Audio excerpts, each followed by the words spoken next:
토론회를 시작하도록 하겠습니다. 안녕하십니까. 오늘 사회를 맡은 도시건설위원회 전문위원 한인수입니다. 인사드리겠습니다. 바쁘신 와중에도 자리를 함께해 주신 모든 분들께 진심으로 감사의 말씀을 드리겠습니다. 행사 시작에 앞서서 진행 순서를 간략하게 말씀드리면 먼저 내빈 소개와 인사 말씀, 축사 후 참석자 전체의 기념 촬영을 일부로 한 다음에 2부 순서로 토론회를 진행하는 순서대로 이렇게 하겠습니다. 먼저 오늘 행사를 위해 참석해 주신 내빈 소개를 해드리도록 하겠습니다. 한 분 한 분 소개해 드릴 때마다 심찬 박수를 부탁드리겠습니다. 먼저 더불어민주당 협의회 이준배 대표의원님 참석하셨습니다. 성남시의회 조종식 의원님 참석하셨습니다.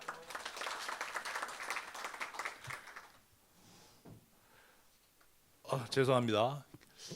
경제환경위원회 위원장님 조의원 의원님께서 참석하셨습니다. 다음은 윤혜선 의원님 참석하셨습니다. 성혜련 의원님 참석했습니다. 성남시의회 김윤환 의원님 참석했습니다. 지금 막 들어오셨는데 정연아 의원님께서 참석하셨습니다.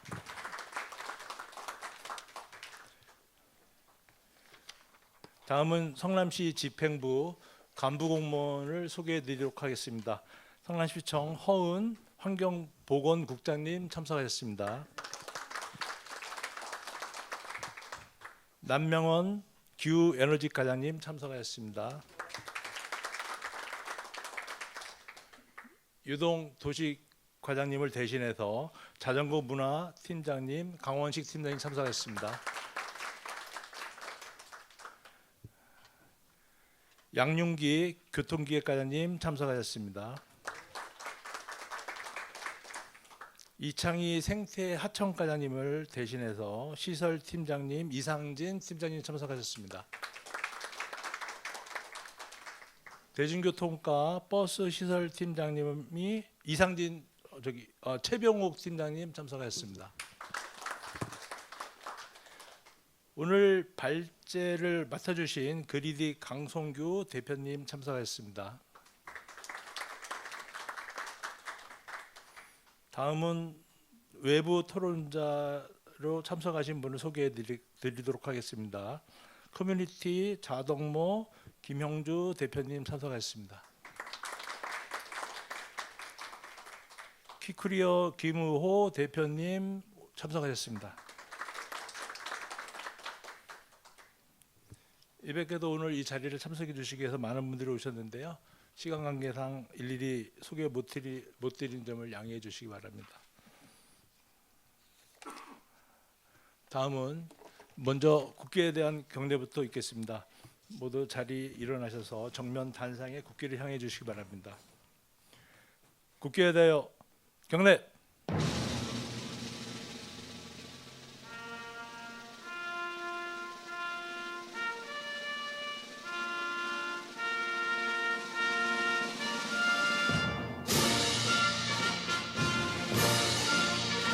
나는 자랑스러운 태극기 앞에 자유롭고 정의로운 대한민국의 무궁한 영광을 위하여 충성을 다할 것을 굳게 다짐합니다.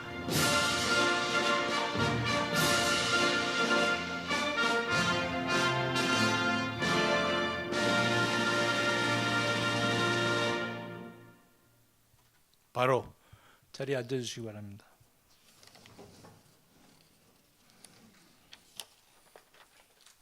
오늘 회의를 주관하신 박경희 의원님의 인사 말씀에 앞서서 저 성남시의회 더불어민주당 협의회 이준배 대표님께서 축사가 있겠습니다. 박수로 환영해 주시기 바랍니다.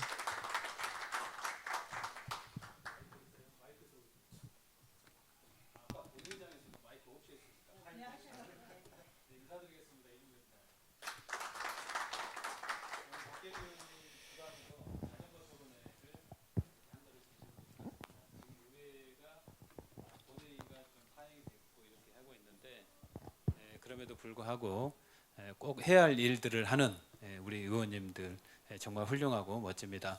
이 자전거 토론회를 통해서 우리 성남시의 자전거 인구가 조금 더 늘어났으면 좋겠고요. 우리 성남시 의회에서도 이 자전거 조례 등 활성화를 통해서 또 우리 최근 기후 변화, 또 탄소 중립 이런 분야에도 있지만 우리의 또 건강을 위해서도 이 자전거 문화가 조금 더 확산되기를 기대하겠습니다. 다음에는 우리 아까 박경희 의원님한테 학폭 관련 토론회 좀 하라고 그랬더니 자전거 먼저 해야 된대요.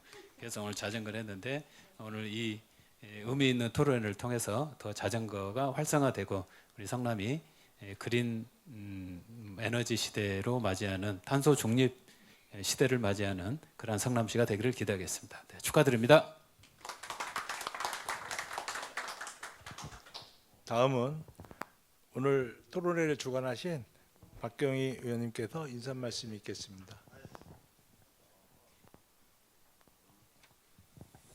네, 안녕하십니까. 다시 인사드리겠습니다. 도시건설위원회 박경희 의원입니다. 반갑습니다. 잠깐 우리 대표님께서도 언급해 주셨는데 저희가 지금 오늘 회기가 좀 끝났어요.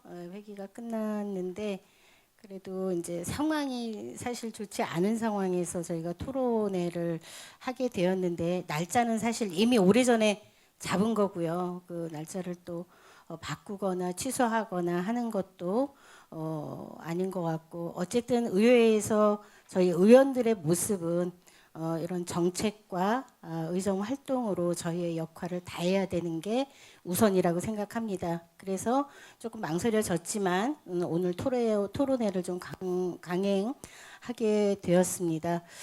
그래서 회기 좀 중간에 할까 했다가 어쨌든 오늘 토론회는 우리 집행부 관계 공무원들이 좀 많이 참석하셔야 되겠다라는 생각 때문에 회기가 오늘 끝나고 오늘 바로 열게 되었습니다. 그럼에도 불구하고 사실은 좀 마음을 무겁게 가지고 오늘 토론회를 하는데 그래도 저희는 저의 역할과 임무를 하기 위해서 최선을 다하겠다라고 말씀을 드리고요.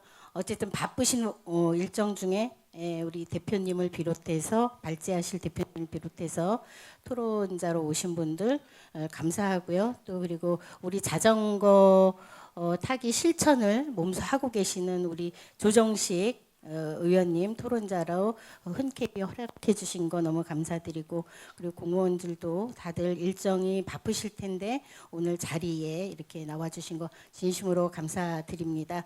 오늘 토론회를 통해서 저희 성남시에서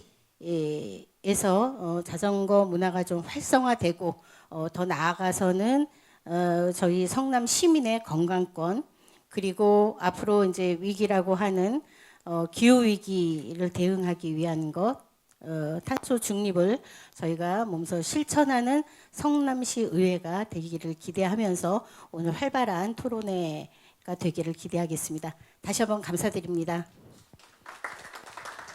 감사합니다.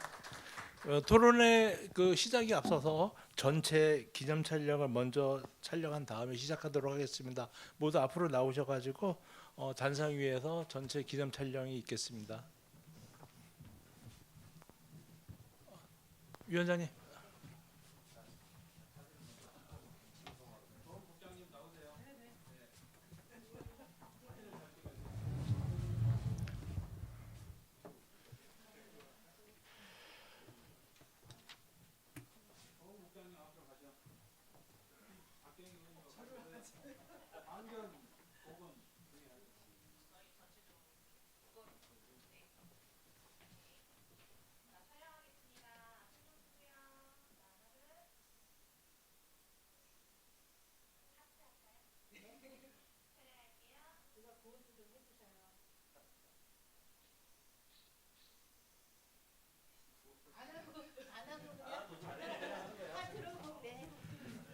감사합니다. 국장님 축사 한마디 하고 시작하면 어떨까요? 예. 네. 네. 예. 아까도 인사드렸는데 저희 이제 국장님께서 이 자리까지 나와주시는 건 사실 없는 일이에요. 우리 허은 국장님 오늘 오셔서 너무 감사하고 우리 허은 국장님이 환경보건국장이거든요. 그래서 저희가 오늘 하는 토론회 자전거 기후위기 대비하는 그런 의미에서 아마 큰 마음으로 좀 오신 것 같아요. 우리 국장님 간단하게 인사 말씀 좀 듣고 시작하겠습니다. 감사합니다. 환경보건국장 허은입니다. 네.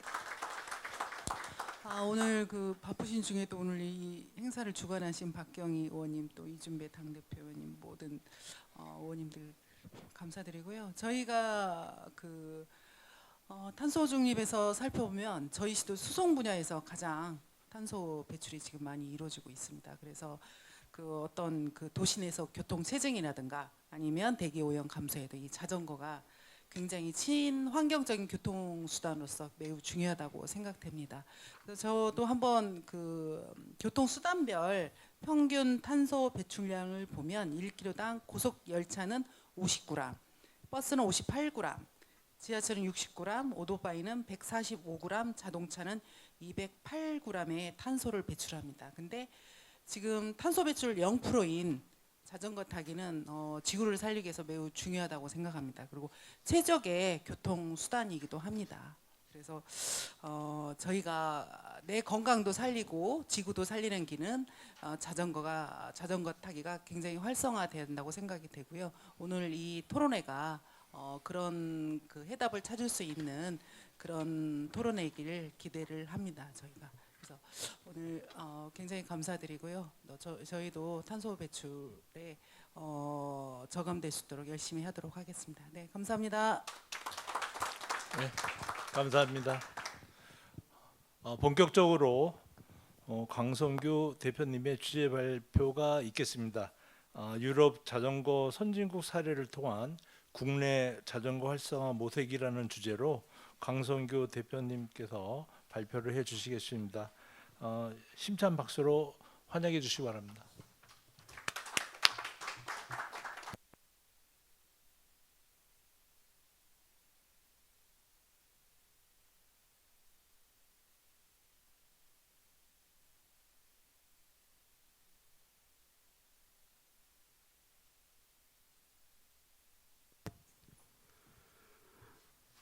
안녕하십니까.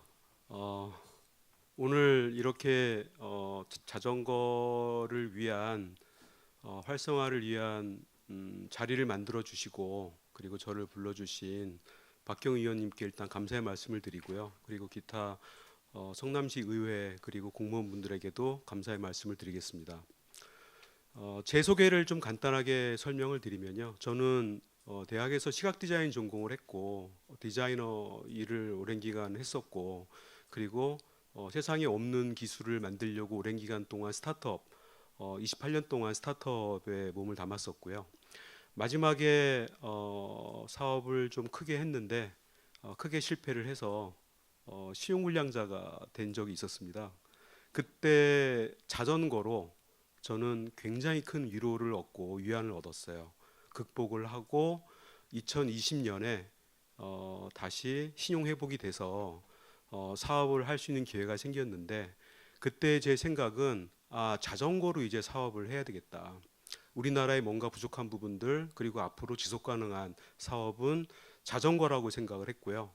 지금은 아직 서비스 오픈을 하지 않았지만 자전거로 동네 배달 그리고 자전거로 원거리 배달 메신저 서비스를 만들고 있고요. 우리나라의 어떤 수송 분야 아까 말씀하신 수송 분야에 어떤 혁신적인 어떤 서비스를 한번 만들어 보자라고 열심히 일을 하고 있습니다. 그래서 오늘의 주제는 성남시 자전거 활성화 방안인데요. 아무래도 이제 우리나라는 그 벤치마킹 대상이 유럽 선진국들이죠.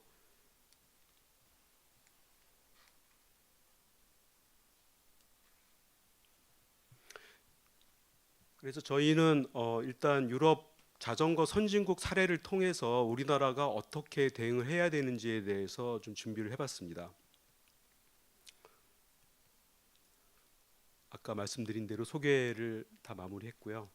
일단 첫 번째 사례로 네덜란드라고 하는 나라를 저희가 좀 찾아보고 여러 가지 사례 분석을 해봤는데요. 일단 첫 번째로는 네덜란드의 과거는 어땠는지, 그리고 현재 네덜란드에 대한 교통 정책은 어떠한지, 그리고 어떤 식으로 안정화시키고 성장시키는지에 대한 요 세 가지를 가지고 일단 주제를 뽑아봤습니다. 네덜란드 같은 경우에도 현재 우리나라가 처한 상황하고 과거에 비슷한 사례들이 있었어요. 보통 유럽 같은 경우에는 2차 세계대전 그리고 오일 쇼크 이 과정을 겪으면서 결국은 어떤 게 나은 건지를 찾는 과정에서 자전거라고 하는 대체 수단이 나오게 됐고, 그 수단을 통해서 자전거 선진국으로 현재 만들어져 있고 계속 발전 중이라고 생각하고 있습니다.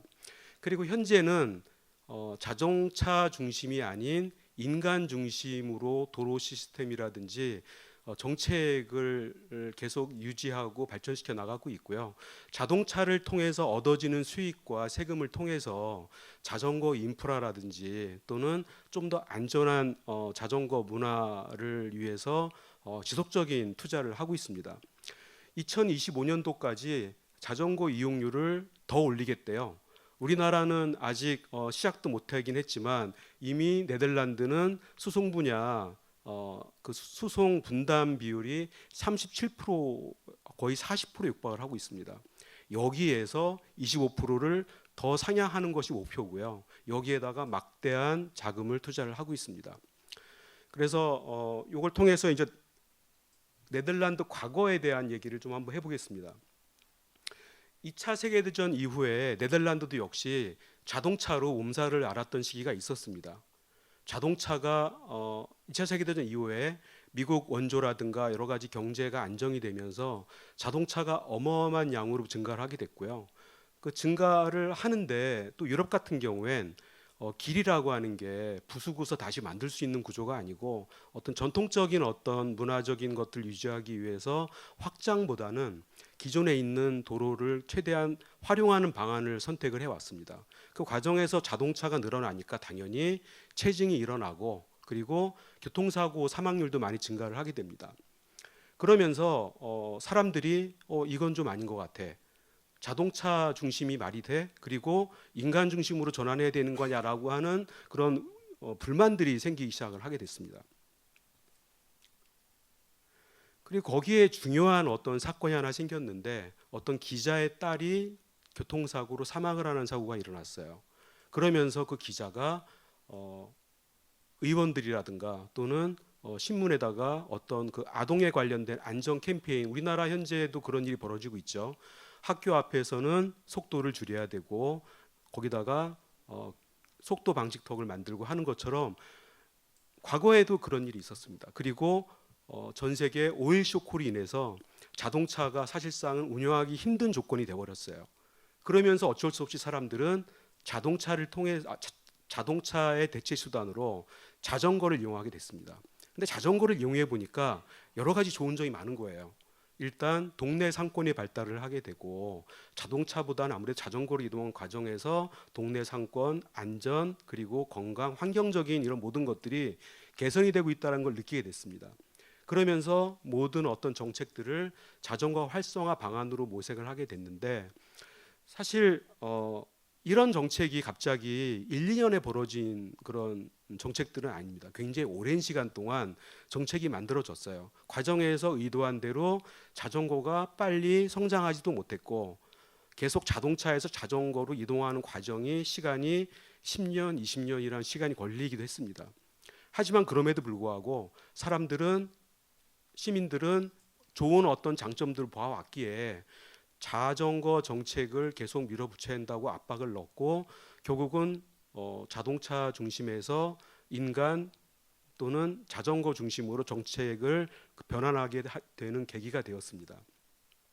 그러면서 여러분도 유럽 관련된 자전거 정책을 보시면 아시겠지만 일단 첫 번째로는 연계 시스템이 되게 잘 돼 있어요.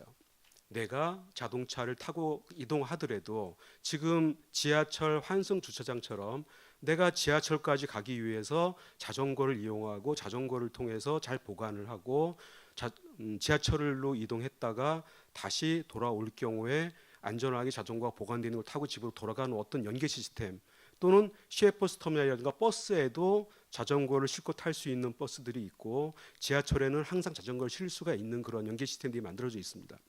우리나라는 잘 구현되어 있지 않죠. 그리고 또 하나는 외국 그 유럽 선진국 같은 경우엔 자동차를 억제하는 정책을 키우면서 자동차의 길을 쪼개서 나눠서 자전거 길을 만들고 있고요.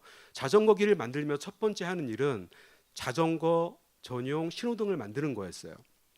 자전거가 안전하게 이동을 해야 사람들이 자전거를 타고 도로로 나오고, 차들은 막히고 하기 때문에 나도 자전거를 타고 다녀야겠다라고 하는 어떤 변화가 일어나게 되고, 어떤 그런 전반적인 그런 움직임들이 자전거라든가 또는 일반 대중교통으로 이동시키는 되게 중요한 포인트가 되고 있다고 생각을 하고 있습니다. 그러니까 단순히 자전거의 무료 보험 또는 탄천 자전거길 또는 한강 자전거길, 어떤 그런 특수한 지역에 이동하는 자전거길이 아닌 도시를 어떻게 자전거로 안전하게 이동할 수 있는지, 그리고 그 사람들이 어떻게 효과적으로 이동하고 연계할 수 있는지 시스템을 설계하는 게 굉장히 중요한 요소라고 생각을 하고 있습니다.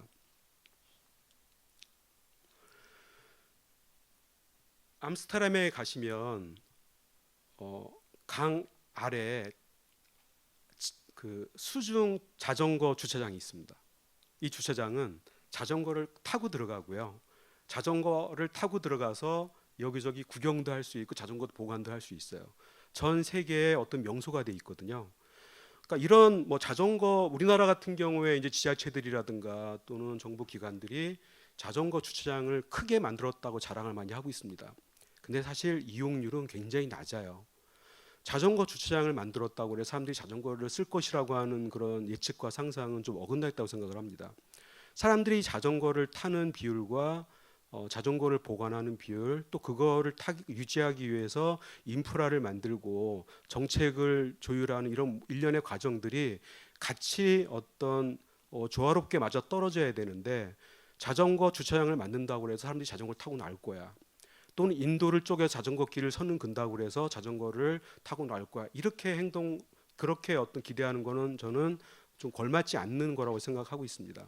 그래서 전체적인 어떤 그림을 펼쳐놓고 하나하나 자전거를 타기 위해서 우리가 어떤 거를 해야 되는지 좀 큰 그림을 좀 장기적인 관점에서 여러 가지 정책을 만들어 가서 그걸 하나하나 해결을 해 나가야지, 어떤 이슈를 하나 해결한다고 해서 자전거가 갑자기 활성화되고 그렇게 된다고 생각하지는 않습니다.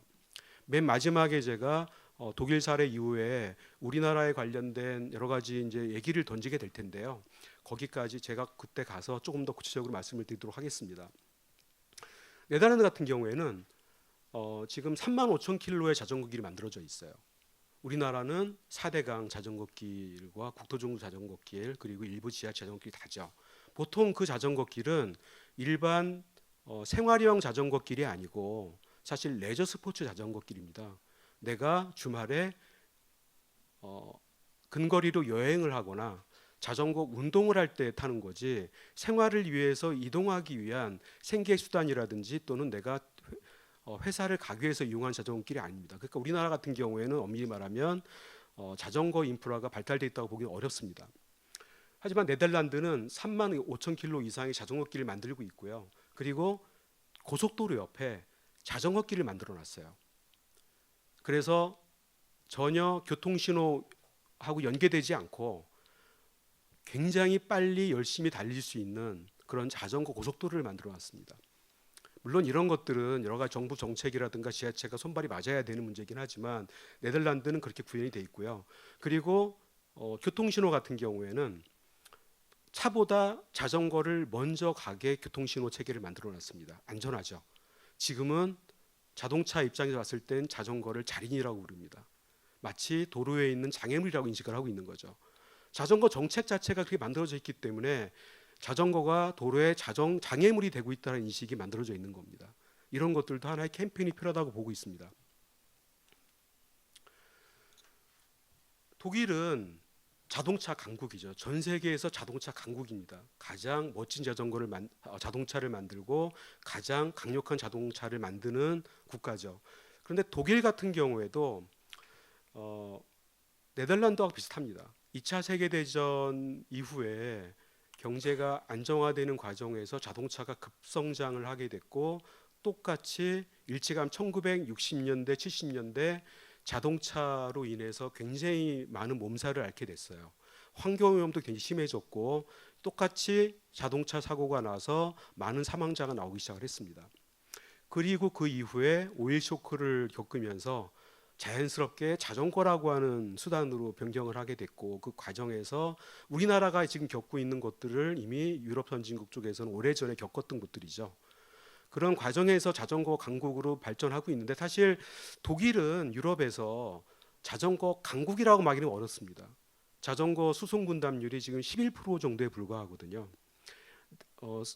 여러분들은 우리나라의 자전거 얘기를 꺼내면 우리나라는 산악 지형이 많고 어필이 많기 때문에 여러 가지 위험성 때문에 자전거가 인프라가 어려울 거라고 생각하시지만 스위스도 자전거 수송 분담률이 10%입니다. 그러니까 그거는 어떻게 보면 핑계에 불과하다고 보고 있고요. 우리나라가 많이 좀 우리 아래로 보고 있는 중국 같은 경우에도 자전거 수송 분담률이 5% 정도가 됩니다. 그러니까 사실상 우리나라가 자전거 인프라라든가 여러 가지 문화적으로다가 안 돼 있는 거는 우리나라 지형이라든가 여러 가지 그런 것들은 문제 핑계라고 보고 있고요. 여러 가지 개선할 수 있는 방법이 있다고 보고 있습니다. 그래서 독일 같은 경우에도 독일은 자전거로 전환되는 과정에서 중요한 포인트가 하나 있습니다. 독일은 자동차 중심이 워낙 강력한 국가였기 때문에 친환경이라고 하는 인식이 좀 일찍 좀 찾아온 국가라고 보시면 됩니다. 1980년대부터 친환경에 대한 친환경 교통수단에 대한 정책을 강력하게 펼치게 됐고요. 그 과정에서 자연스럽게 어릴 때부터 4세부터 직장에 대한 모든 그런 어떤 출퇴근, 건강, 심지어는 회사에다가 보조금까지 지원을 하면서 자전거로 출퇴근하는 것을 강력하게 추진을 한 정책을 통해서 발전한 케이스라고 보시면 됩니다. 유럽의 대부분들이 사실 대부분 자전거 강국이에요. 다 동일한 그런 문화와 어떤 발전 과정을 겪었고 독일 같은 경우에는 2차 세계대전의 어떤 주범으로서 여러 가지 제재 조건들이 많이 있었기 때문에 약간 늦게 출발한 부분이 있었지만은 친환경적인 강력한 정책을 통해서 지금은 전 세계의 뭐 아리백이라든가 여러 가지 에너지 정책의 선두적인 어떤 그런 위치에 올라가 있죠. 그분에 대한 상당한 어떤 시장적 변화 요소는 제가 봤을 땐 자전거라고 보고 있고 심지어는 2000년이 지나고 나서 독일 같은 경우에는 자전거 친화 도시도 만들어졌어요. 자전거로 모든 것들을 해결하는 어떤 도시도 설계를 하게 되고 이런 것들이 사실 전반적으로 자전거에 대한 어떤 친화적인 국가로서 이미지를 만들어가고 있다고 보고 있습니다. 그리고 이제 독일 같은 경우는 약간 좀 특별한 어떤 법들이 자전거 전문 법들이 존재를 하는데요. 자전거를 탈 때 안전적인 것들을 무조건 장착을 해야 됩니다. 후미등도 있어야 되고 전조등도 있어야 되고 또는 혼도 있어야 되고 이런 어떤 안정적인 것들을 완벽하게 구비를 하고 도로에 나가야 됩니다. 그렇지 않으면 굉장히 비싼 벌금을 지불해야 되는 그런 법들이 존재를 합니다.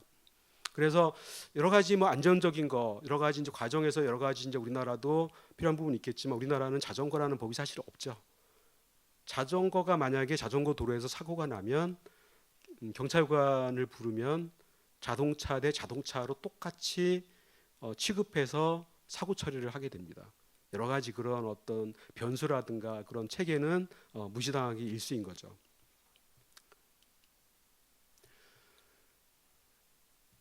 독일은 2030년도까지 수송 분담률을 20%대로 올리고자 하고 있어요.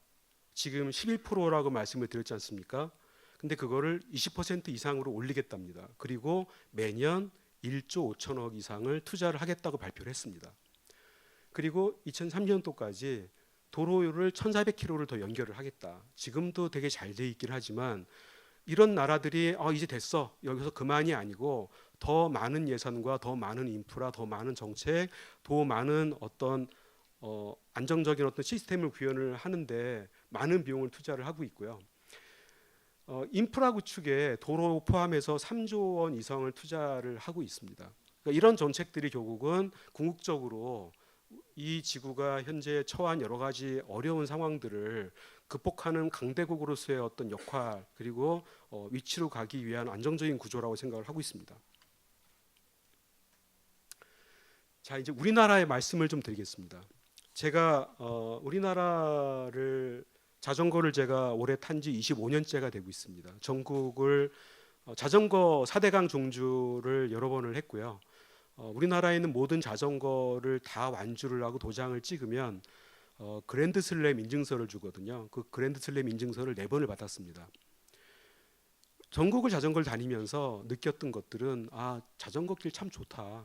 우리나라 참 넓고 멋지다. 아름답다라는 걸 많이 느끼게 됐는데 문제는 하루에 만나는 사람이 손꼽아요. 자전거 길을 하루에 내가 여행을 가면서 만나는 사람은 10명 남짓밖에 구경을 못합니다. 대부분의 사람들은 도심지에 다 몰려 있어요. 그러니까 그 도로들은 대부분 객단가가 굉장히 높은 거라고 보시면 됩니다. 효율이 안 좋은 거죠. 우리나라는 현재 제가 이 자전거 관련된 인프라를 연구를 하고 사업을 위한 여러 가지 고민을 하면서 전반적인 어떤 기후 위기, 우리나라가 현재 처한 상황은 지금까지는 국민들이 기후 위기에 대해서 체감을 못했어요. 뭐 기후 위기, 뭐 걱정, 그거는 뭐 전문가들이나 하는 거지, 정부나 하는 거지, 난 모르겠어라고 했는데 올해 국민들이 처음 느꼈어요. 올해 여름을 생각해 보시면 정말 굉장히 악몽 같을 겁니다. 국민들은 이제 체감 몸으로 느끼기 시작을 했습니다. 우리나라 정말 기후 위기인 것 같아. 내년에는 더 더워질 것 같고 겨울은 더 추워질 것 같아. 그러면서 뭔가 사회적으로 뭔가 체감하기 시작을 한 게 올해 2024년도부터입니다. 우리나라 에너지 구조를 볼까요? 우리나라 에너지 구조는 원자력이 한 30%, 그리고 가스, 화석, 석탄이 제일 높아요. 그리고 화석 한 60% 이상이 64% 정도가 화석 에너지고, 우리나라의 에너지 구조는 되게 취약한 구조를 갖고 있습니다. 그래, 뭐 원자력 있으니까 나쁘지 않지. 근데 잘 생각해 보시면 원자력은 동해안 남쪽에 있고요. 동해안 남쪽에 생산된 에너지는 수도권으로 갖고 오지 못하고 있습니다. 대부분 울산하고 부산 남해 쪽에서 에너지를 쓰고 있고요. 우리나라는 경기도하고 서울은 서해안 쪽에 있는 화석에너지 발전소, 화력발전소에서 에너지를 끌어오고 있습니다. 그러니까 대부분 환경을 오염시키는 에너지를 개발을 하고 생산을 해서 우리나라 서울에서는 테슬라 전기자동차에 보조금을 주고 그 자동차를 타게 하면서 친환경 자동차라고 얘기를 하고 있는 거예요. 테슬라에다가 전기를 충전하려면 직류를 충전을 해야 됩니다. 근데 발전소에서 서울로 끌어오는 발전소의 전기는 교류 에너지로 들어와요. 교류 에너지를 직류로 바꾸는데 또 에너지 손실이 일어납니다. 그러면 과연 서울에서 테슬라 자동차를 타면 정말 깨끗한 그린 에너지일까요? 그렇지 않습니다. 우리나라는 사실 엄밀히 말하면 그린 워싱에 가깝다고 볼 수 있습니다. 그런 상태에서 그럼 우리나라가 과연 정책을, 자동차의 보조금이, 우리나라의 전기자동차의 보조금이 3조 원을 넘게 쓰고 있습니다. 그러면 이게 과연 우리나라의 친환경 정책일까요? 차라리 그 예산을 다른 데에다가 활용하는 게 훨씬 더 효과적일 거라고 보고 있습니다. 생산이라든가 에너지를 봤을 땐 만약에 이거를 친환경 에너지로 바꾼다라고 하면 얼마나 걸릴까요? 최소한 10년, 15년이 걸립니다. 당장 우리 눈앞에 2030년, 2035년 탄소 감축량에 도달하기에는 불가능한 정책이라고 보시면 될 것 같습니다. 그럼 우리나라에서 생산 구조, 어떤 사회적인 구조를 통해서 탄소 감축을 할 수 있을까? 불가능에 가깝습니다. 이게 5년, 7년에 벌어질 수 있는 문제들이 아니에요. 그럼 우리나라의 가장 빠른 방법은 뭐냐? 수송 부분에 자전거를 이용한 인프라 개선을 하는 겁니다. 그게 가장 효율적인 탄소 감축이 가능한 분야라고 보고 있습니다. 우리나라의 탄소 배출의 대략 16% 정도가 수송 분야에서 일어나고 있거든요. 그 부분만 낮춰도 사실 굉장히 의미 있는 성과를 낼 수 있다고 보고 있습니다.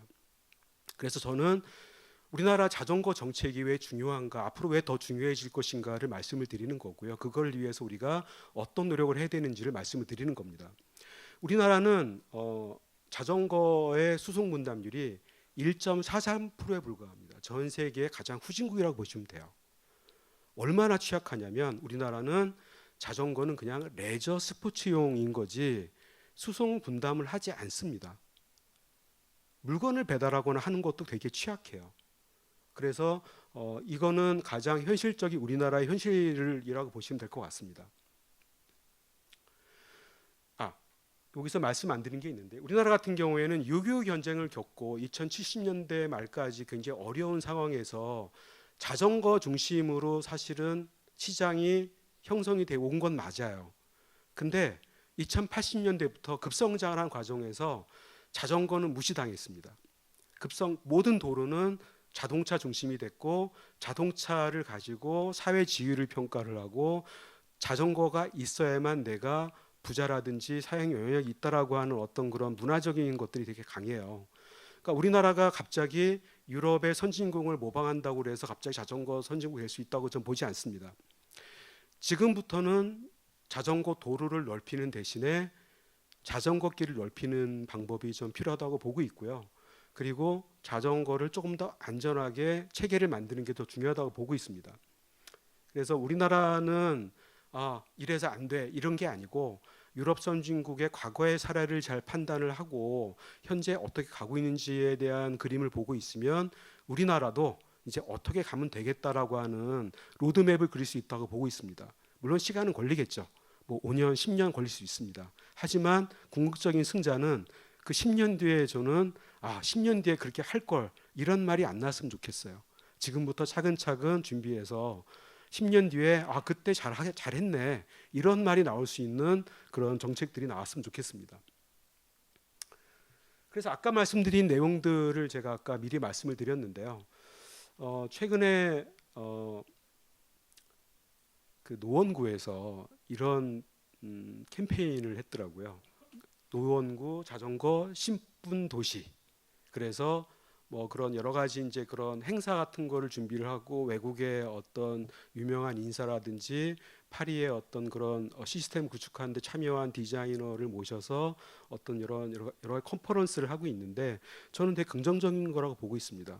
근데 이게 단순히 행사로 끝나는 게 아니고 이거를 위해서 우리가 어떤 준비와 어떤 연구를 하고 있는가, 자전거의 전반적인 인프라가 어떻게 현재 만들어져 있고 어떻게 개선해야 되는지에 대한 로드맵이 우선돼야 된다고 보고 있습니다. 그 다음에 이런 컨퍼런스를 열고 행사를 열고 여기에 어떻게 조각들을 맞춰 나가야 되는지가 더 중요하다고 보고 있습니다. 사실 10분 도시 말은 좋지만 불가능하죠. 프랑스 파리도 15분 도시예요. 자전거 선진국도. 그러니까 어려운 과제라고 보고 있습니다. 네, 이로 인해서 제가 자전거가 왜 우리나라에 중요한지, 그리고 유럽 선진국은 어떻게 자전거 선진국이 됐는지, 그리고 우리는 이게 왜 필요하고 어떻게 해 나가야 되는지에 대한 주제를 이 자리를 빌어서 던지게 됐고요. 토론하신 분들이라든가 여러분들의 의견을 통해서 좀 더 한 단계, 한 걸음이라도 좀 나은 걸음을 걸었으면 하는 게 제 개인 생각입니다. 긴 시간 얘기 들어주셔서 감사합니다.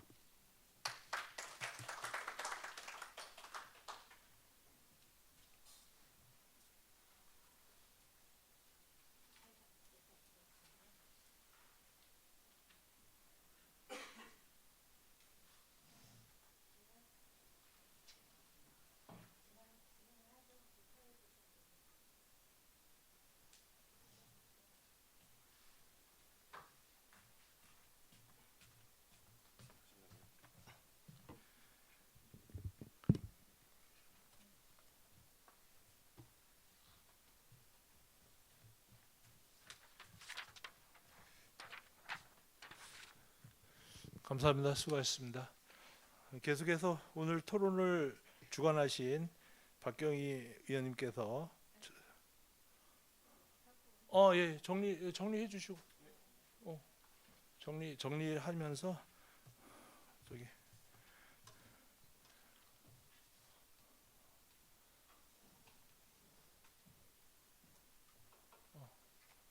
저쪽. 예.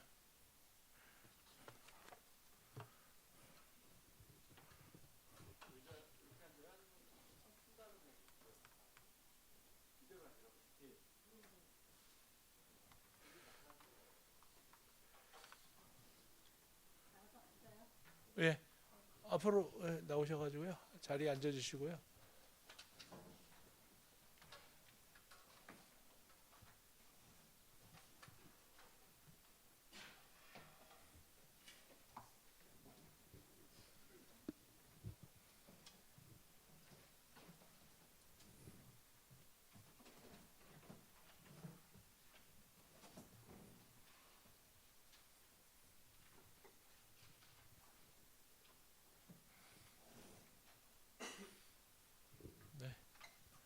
감사합니다. 계속해서 오늘 토론의 자장을 맡으신 성남시의 박경희 의원님께서 진행하도록 하겠습니다. 네, 저희가 본격적으로 이제 토론에 들어가기에 앞서 지금 오늘 모이신 분들이 저희 이제 의원님들하고 그리고 관계 공무원 분들이신데요. 우리 이 시민분께서 한 분 오셨어요. 근데 아까 인사를 소개를 못 드렸는데 우리 그 분당에 사시는 경로당 회장님이신데 박선택 회장님이시거든요. 오늘 토론에 굉장히 관심이 크셨는지 저한테 말씀도 안 하시고 그냥 오셨는데 회장님 일어나서 간단하게 인사해 주시고 앉으시면 되겠습니다. 박선택 회장님이십니다.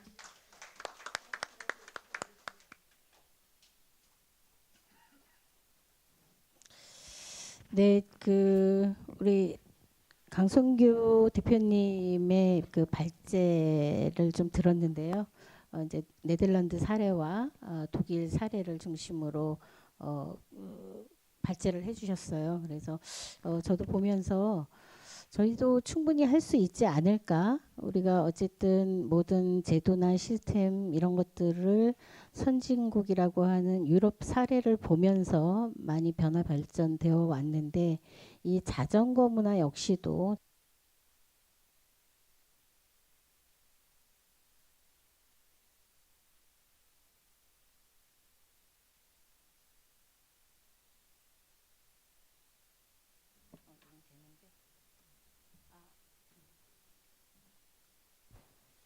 그래서 그 네덜란드나 독일의 이제 그 정책들 자전거 여러 가지 이제 도로의 문제라든지 뭐 신호등의 문제 뭐 그리고 제도로서 입안하는 것들에 대해서 저희가 조금 생각해 보는 시간을 가졌습니다. 그래서 이 발제문과 그리고 앞으로 세 분의 이제 토론자분들이 토론문을 발표해 주실 텐데요. 한 10분에서 15분 정도의 그 토론문을 발표해 주시기를 부탁을 드리고요. 그리고 그 정도 하고 시간이 조금 여유가 되면 추가 토론자 발언할 수 있도록 하겠습니다. 먼저 김영주 대표님이시죠? 예, 김영주 대표님께서 우리나라 자전거 활성화를 위한 과제에 대해서 토론문을 발표해 주시겠습니다.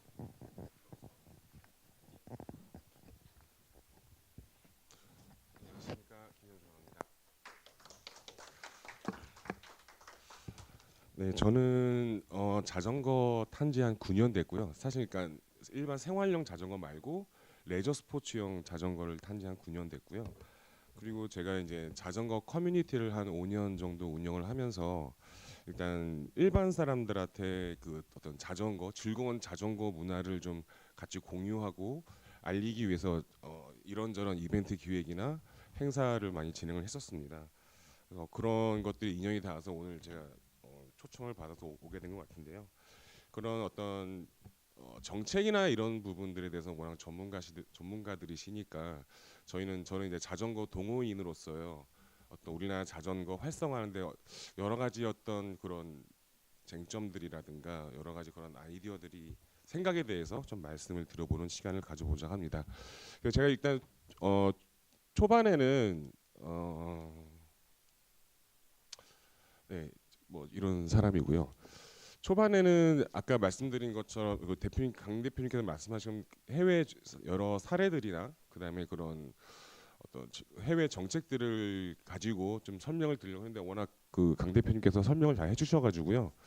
최대한 좀 이렇게 공통적으로 언급되는 부분은 피하고 저희 동호회 입장에서 의견들만 중점적으로 말씀드리도록 하겠습니다.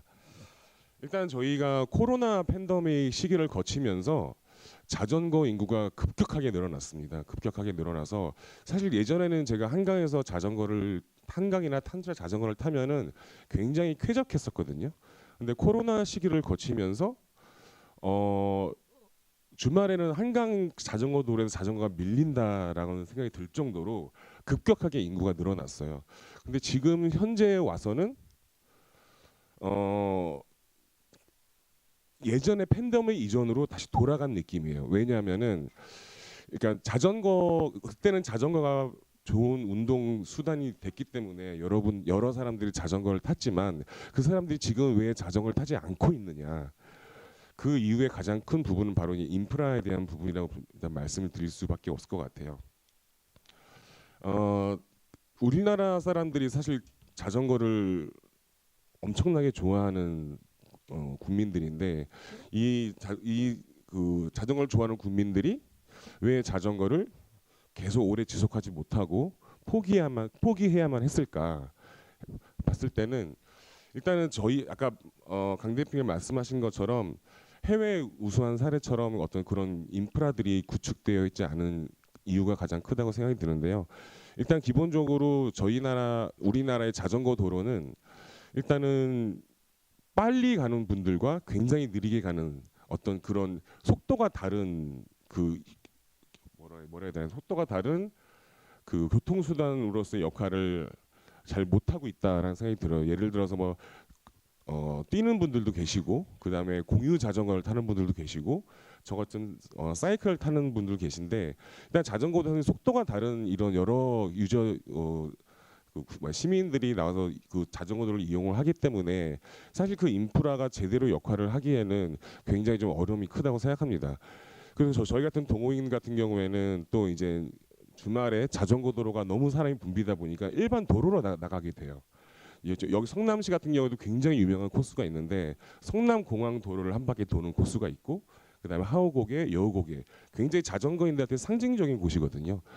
근데 저희가 동호인들이 그런 곳을 가게 되면은 또 차들과 또 이제 전쟁을 하게 됩니다. 왜 자전거를 가지고 일반 도로로 나오냐. 그리고 또 이제 인도로 또 저희가 또 타게 되면은 인도에 분명히 자전거 도로가 있긴 하지만 또 사람들이 그 자전거 도로를 다 걷고 뛰고 하거든요. 그럼 사람들한테 욕을 먹고 그래서 결국에는 저희 자전거 타는 동호인들은 어디에서도 환영받지 못하는 그런 존재가 되어 있습니다. 그래서 일단 기본적으로 이 자전거 도로 인프라에 대한 개선이 전 굉장히 시급하다고 생각을 해요. 제가 올해 원래 가려고 하다 못 갔는데 태국 같은 경우에는 뒤에 얘기가 나오긴 하지만 스카이레인이라고 하는 자전거 전용 공간이 있습니다. 근데 저희가 어떤 그런 당장의 어떤 그런 인프라를 바로바로 만들 수는 없지만 저희가 어떤 그 도로의 어떤 요일별로 도로의 주인이 누구인가에 대한 좀 생각을 좀 깊이 해보고 예를 들어서 성남공항 TT 같은 경우는 예를 들어서 일부 차도를 막아서 자전거 동호인들한테 동호인만 이용을 할 수 있게 해준다든가 그러면 자전거 도로를 이용하는 동호인들은 그런 공간으로 많이 나올 것이고 일반 생활 자전거를 타는 분들은 더 안전하게 자전거 도로를 이용할 수도 있지 않을까라는 좀 생각을 좀 해봤고요. 그리고 또 하나는 저 같은 경우에는 보통 1년에 자전거를 한 7,000km에서 8,000km 정도 타고 있습니다. 그리고 제가 출퇴근을 하거나 뭐 미팅을 다닐 때는 공유 자전거로 이동을 하는데 제가 1년에 공유 자전거 이용하는 키로수만 해도 한 1,500km에서 2,000km를 타고 있어요. 굉장히 많이 타는 편인데 제가 왜 제 개인 자전거로 훨씬 더 빠른데도 이동을 하지 않냐면 사실 제 자전거 이제 어느 정도 고가의 자전거다 보니까 사실 아무데나 주차하기가 굉장히 어려움이 많습니다. 그래서 공유 자전거를 이제 많이 이용을 하고 있는데요. 그런 어떤 그 자전거들이 교통 분담률을 높이기 위해서는 어떤 그런 자전거에 대한 주차장이나 안전하게 보관할 수 있는 그런 문제가 굉장히 시급하다고 좀 생각이 들고요. 사실 성남시 같은 경우에는 정책적으로 어떤 건물 내에 그런 주차 공간을 마련해 두었거나 그리고 나름대로 되게 관리가 잘 되고 있긴 하지만 사실 그렇지 못한 도시나 사실 서울만 해도 그런 것들이 잘 안 되고 있기 때문에 어떤 주차나 어떤 보관에 대한 부분도 어떤 그런 정부 차원에서 적극적으로 검토를 해 주셔야 되는 부분이 아닌가 좀 생각을 해봤습니다. 네, 그리고 여전한 그 자동차 중심의 정책인데요. 아까 뭐 말씀 이미 강 대표께서 말씀을 하셨고 아까 제가 한번 언급드렸지만은 도로에 따라서 일정 차 이동률이 크지 않은 도로 같은 경우에는 그 주말 같은 날만 하더라도 어떤 그 도로의 주인을 자전거한테 좀 넘겨준다면은 그런 것들이 어떤 사람들한테 인식 변화에도 큰 도움이 되지 않을까? 일반 도로인데 자전거가 주인인 경우가 사실 그동안 없었거든요. 하지만 저희가 지금 한강의 잠수교 같은 경우만 하더라도 일요일은 다 막아놓고 걸어 다닐 수만 있잖아요. 그런 식으로 어느 조금씩 어떤 사람들의 인식 변화가 굉장히 필요하다는 생각이 듭니다. 근데 그런 것들을 사실 일반 시민들이 알아서 어떤 캠페인을 통해서 하는 것보다 어떤 지자체나 정부 차원에서 좀 더 강하게 드리블을 걸어서 어떤 이 도로의 주인은 자전거가 될 수도 있고 차도 될 수 있다. 자전거도 이 도로의 주인이다라는 인식을 심어주는 어떤 그런 것들이 굉장히 좀 필요하다는 좀 생각이 듭니다. 네, 그래서 이 자전거 활성화를 위한 어떤 지자체의 노력과 방향성을 저희의 동호인 입장에서 좀 말씀을 좀 드려보면은 자, 과연 그러면 자전거 도로를 늘리는 것이 과연 효과가 있는 것인가? 라를 봤을 때 사실 어떤 그 일반 그냥 도로에 자동차가 이용하는 일반 도로에서도 사실 자동차의 이용률이 많아져서 도로를 넓힌다고 해서 교통체증이 풀리는 건 아니라는 연구 결과가 있습니다. 오히려 더 도로가 넓어지면서 오히려 자동차는 더 몰리게 돼서 더 교통체증이 심화되는 그런 연구 결과가 있었다시피 자전거 어떤 도로나 이런 부분에 대해서도 자전거 도로를 늘릴 게 아니라 아까 말씀드린 것처럼 그런 인프라 어떤 그 속도가 다른 자전거의 분리 그리고 인도와 자전거 도로의 분리, 차도와 자전거 도로의 분리처럼 어떤 그런 인프라와 인식의 전환이 더 중요하다고 생각이 좀 듭니다. 예를 들어서 아까 뭐 재차 말씀드리지만은 이 도로의 주인이 누구인가에 대한 어떤 고민이 좀 집중적으로 좀 돼야 될 것 같고요. 지금 스웨덴 같은 경우만 하더라도 일단 눈이 오거나 저희 나라 같은 경우는 자동차 중심의 정책이다 보니까 눈이 오면은 차도를 먼저 치우지만은 스웨덴 같은 경우는 일단은 눈이 오게 되면은 도로가 아니라 일반 도보나 자전거 도로가 가장 우선순위라고 합니다. 그래서 어떤 이런 것들도 굉장히 좀 저희 일반 시민들의 인식 전환에 큰 도움이 될 거라고 생각이 들고요. 어떤 이런 인프라가 저희가 아무리 만나서 어떤 자전거 활성화에 대한 얘기를 한다 하더라도 결국 인프라가 준비되지 못하면 사실 그건 탁상 공론이 생각이 듭니다.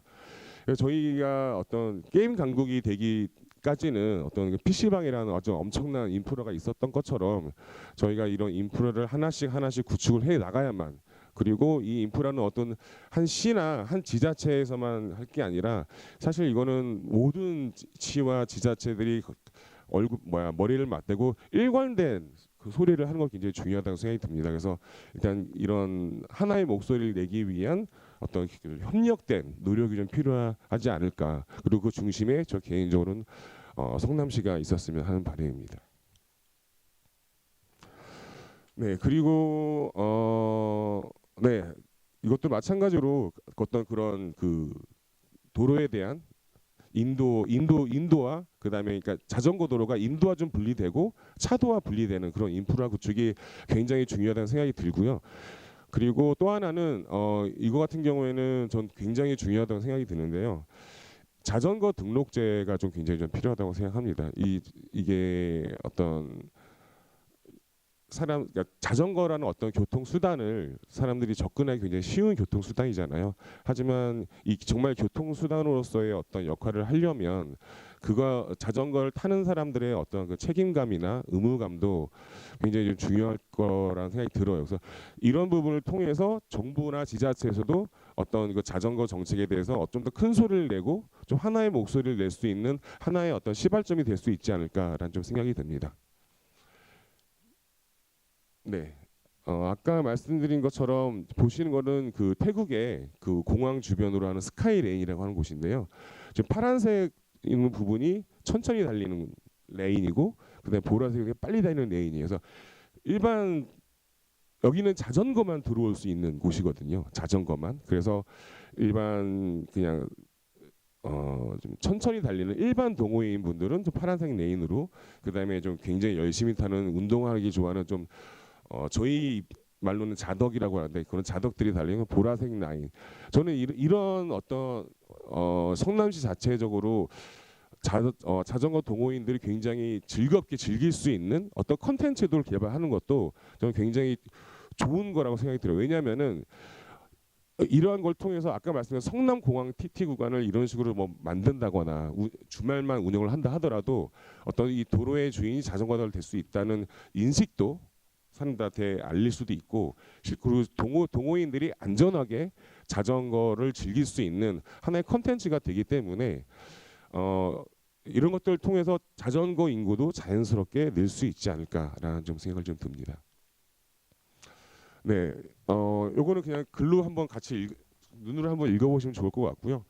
저 개인적으로 자전거 동호인 활동을 한 9년 해가면서 그동안 많은 사고들을 경험했고 많은 사고들을 목격을 했습니다. 사실 근데 제가 어떤 도로 지방에 있는 도로를 나가서 자전거를 탔을 때 보다도 가장 많이 사고를 목격한 것이 바로 자전거 도로입니다. 그만큼 어떤 이용자의 어떤 속도 차이가 크기 때문이라는 생각이 들고요.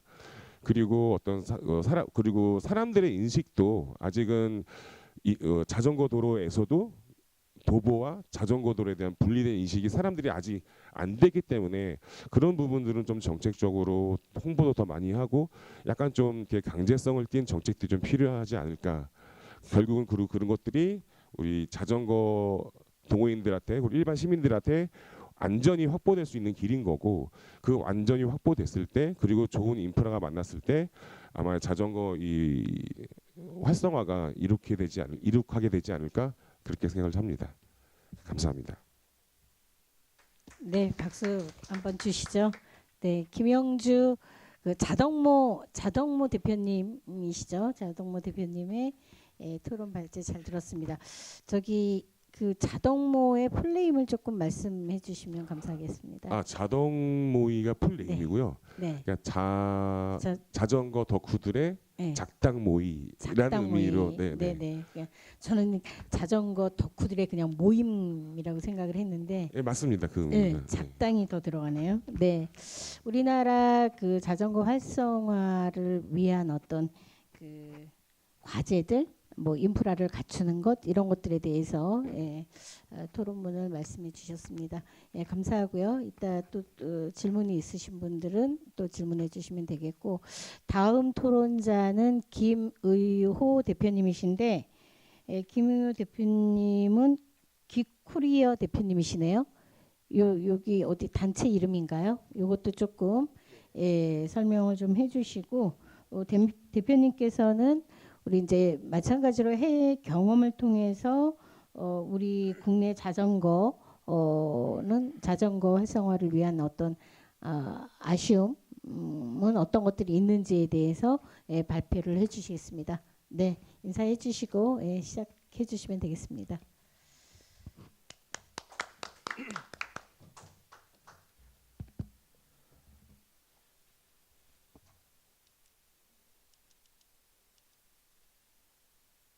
예, 안녕하세요. 저는 김의호라고 합니다. 일단 이 자리에 저를 불러주셔서 저의 생각과 의견을 들으실 수 있는 자리를 만들어 주셔서 감사합니다. 일단 저는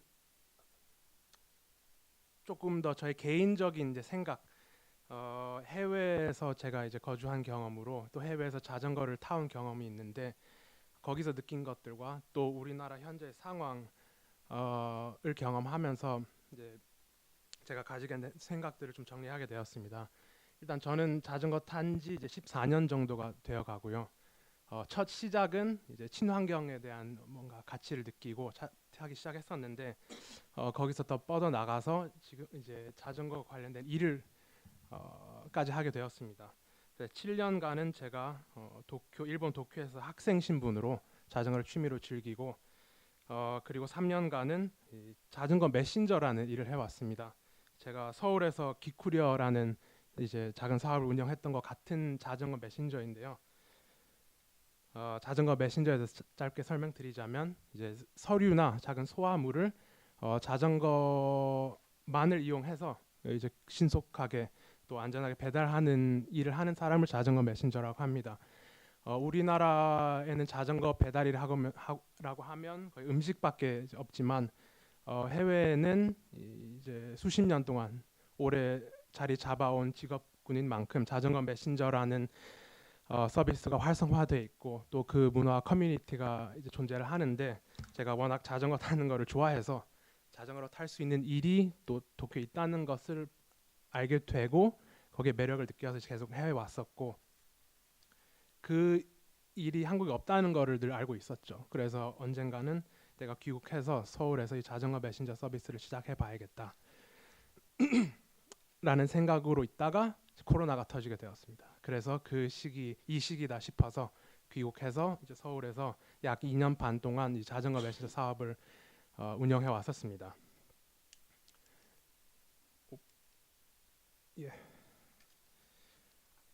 그래서 이제 오늘 말씀드리고 싶은 주제가 세 가지인데요. 그 중에 첫 번째가 지금까지도 많이 나온 이야기지만 이제 자전거 도로의 디자인에 대한 이야기입니다. 여러분 중에서도 이제 자전거 도로에서 자전거를 타본 경험이 있으신 분들은 아실 거라고 하는데요. 자전거 도로에는 온갖 문제들이 많습니다.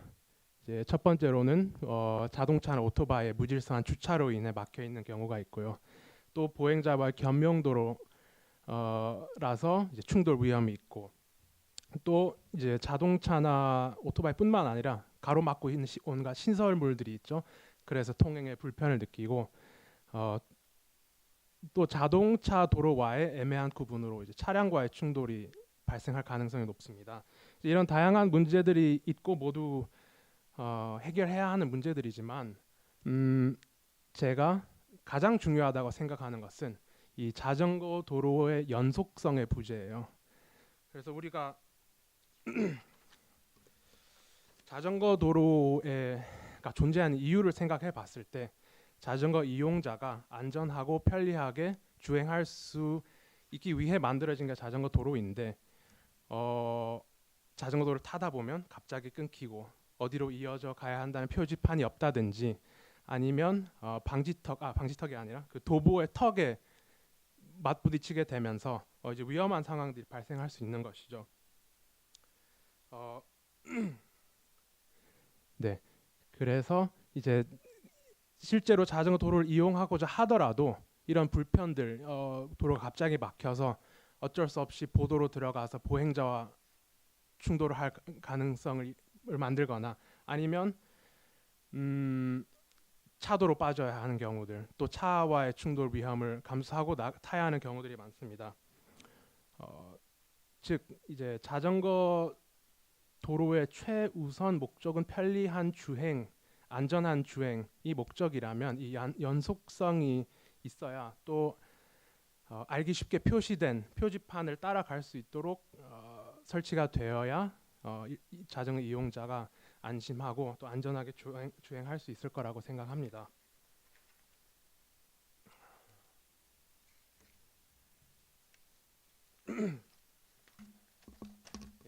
그리고 제가 이제 두 번째로 말씀드리고 싶은 주제는요.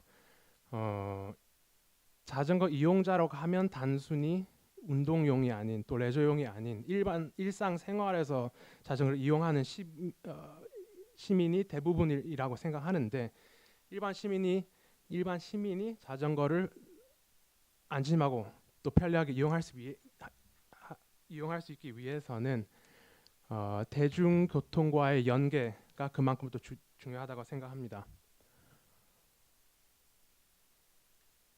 잠시만요.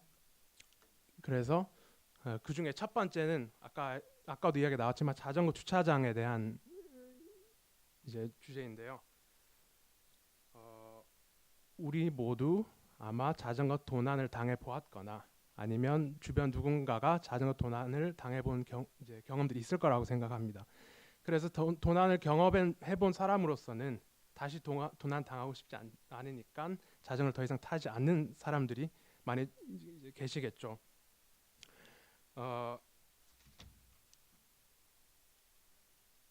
예. 그래서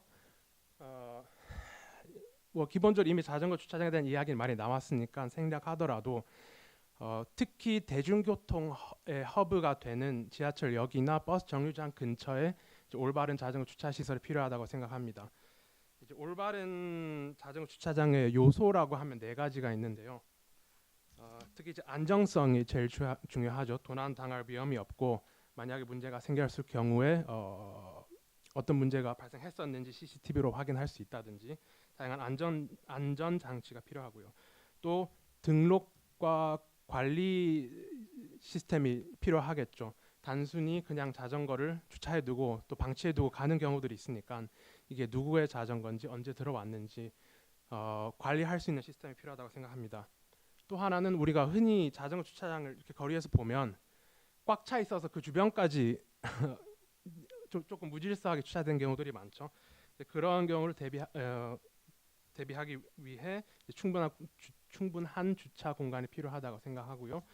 또 마지막으로는 가능하다면 이제 자전거 주차장 이용자를 위해 편의성, 전기 자전거라면 충전소를 구비해 둔다든지 아니면 간단한 정비를 할 수 있는 이제 수리 및 정비 공간까지 있으면 훨씬 더 편리하게 이용할 수 있을 거라고 생각합니다. 특히 제가 여기서 강조하고 싶은 이제 부분이 출입 제한 시스템인데요. 아무리 자전거 주차장이 깨끗하고 그럴싸해 보여도 외부로 노출돼 있으면 어쨌든 도난의 위험이 존재하지 않습니까?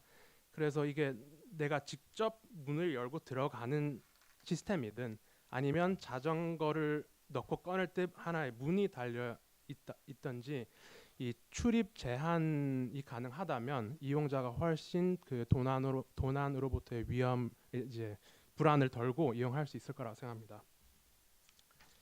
그리고 약간 이제 자전거 주차에 대한 저의 개인적인 이제 아이디어였는데요. 여기 성남 그 판교역 주변에 환승 주차장이라고 있지 않습니까? 주차장을 이용하면 대중교통으로 이어지는 시스템이죠.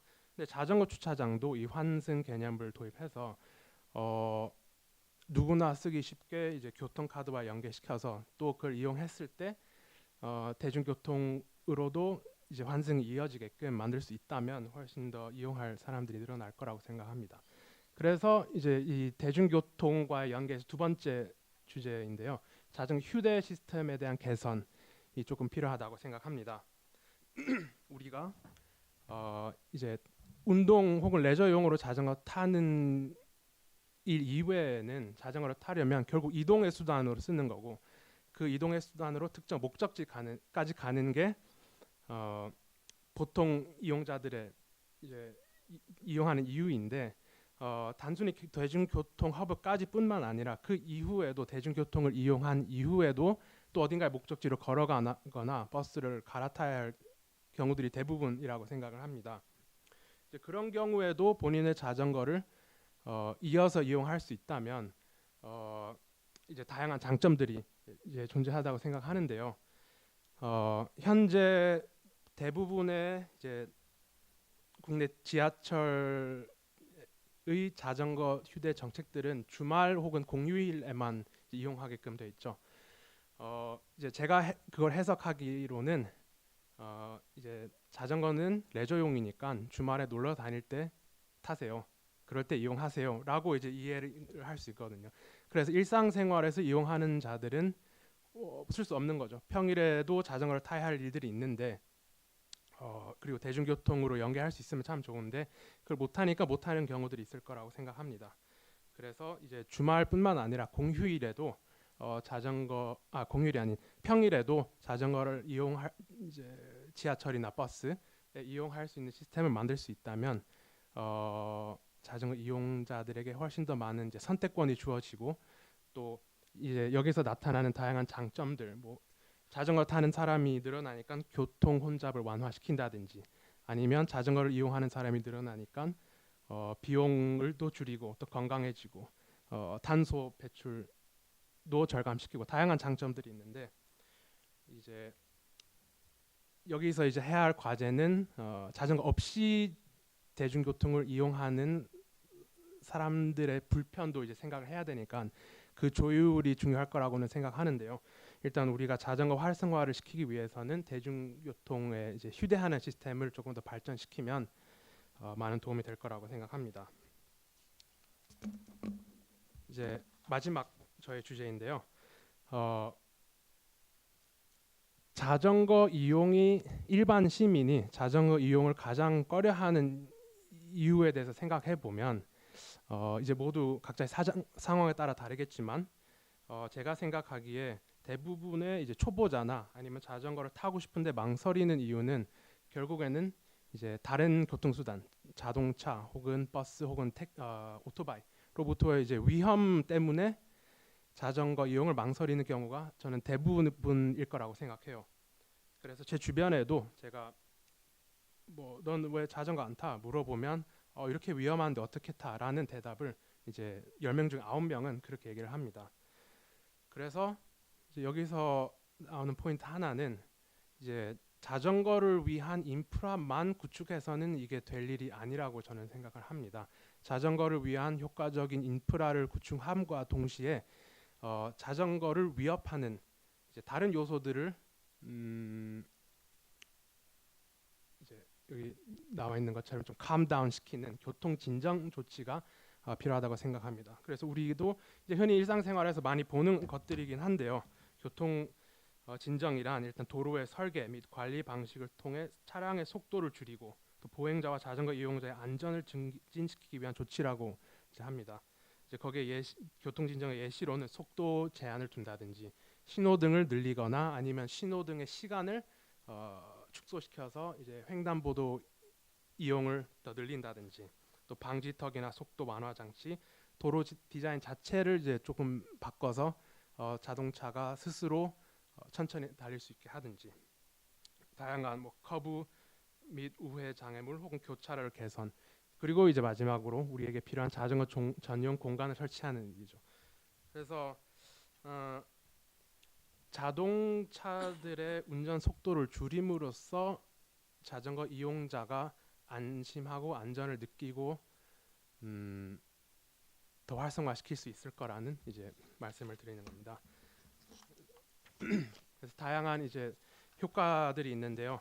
일단 자동차의 속도가 낮아질수록 사고 발생 가능성도 줄어들고 혹시나 사고가 났을 경우에도 충돌 시 피해도 적어지기 마련이죠. 또 한편으로는 자동차의 속도를 줄임으로써 우리가 제일 걱정하는 배기가스 배출도 줄일 수 있고 또 이제 소음 문제도 해결할 수 있고요. 마지막으로 어떻게 보면 제일 중요한 것이 이제 안전 의식의 변화인데요. 이제 여기서 저희 개인적인 경험은 이제 일본에서 도쿄에서 자전거를 타온 경험이 이제 7년 정도 되니까 거기서 느낀 것은 도쿄에는 자전거 인프라가 거의 눈에 안 보여요. 주차장은 잘 돼 있지만 자전거 도로라고는 별로 없습니다. 근데 어떻게 도쿄는 그렇게 자전거를 이용하는 사람이 많고 또 이제 찾아보았을 때 세계 16위 정도로 이제 자전거 인구가 높은 도시더라고요. 근데 거기서 자전거 인프라도 없고 뭐 특별한 안내 표지도 없고 어떻게 이렇게 자연스럽게 다 이제 공존하고 살지 생각했을 때 상호 존중하는 이제 문화에서 이제 생겨난 현상이라고 생각을 합니다.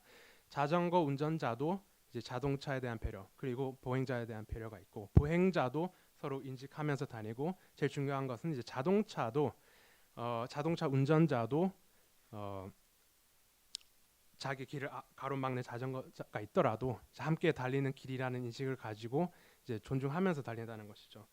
그래서 이 하나의 목표로 삼으면 좋을 것 같은 것이 이제 이런 상호 존중하는 교통 문화를 형성하는 것인데요. 이 교통 진정 조치를 통해서 우리가 자전거 이용자를에게 이제 더 안심되는 심리를 심어주고 이용할 수 있게 하고, 또 자동차 운전자에게도 주변의 보행자나 자전거 이용자를 조심하게 될 수 있는 심리를 이제 심어줄 수 있을 거라는 하나의 방법이라고 생각합니다. 네, 그래서 이제 오늘 말씀드린 세 가지 이 자전거 도로의 연계성과 또 대중교통과의 연계성, 그리고 마지막으로 교통 진정 조치를 통해서 이게 하나만 해서는 될 일이 아니고 여러 가지 조치들이 함께 이루어져야 이제 자전거 활성화가 더 적극적으로 이루어지고 모두가 서로 존중하고 함께 살아가는 도시가 만들어질 수 있을 거라고 생각합니다. 감사합니다. 아이고, 네, 박수 한번 쳐주시죠. 김우효 대표님 수고 많으셨습니다.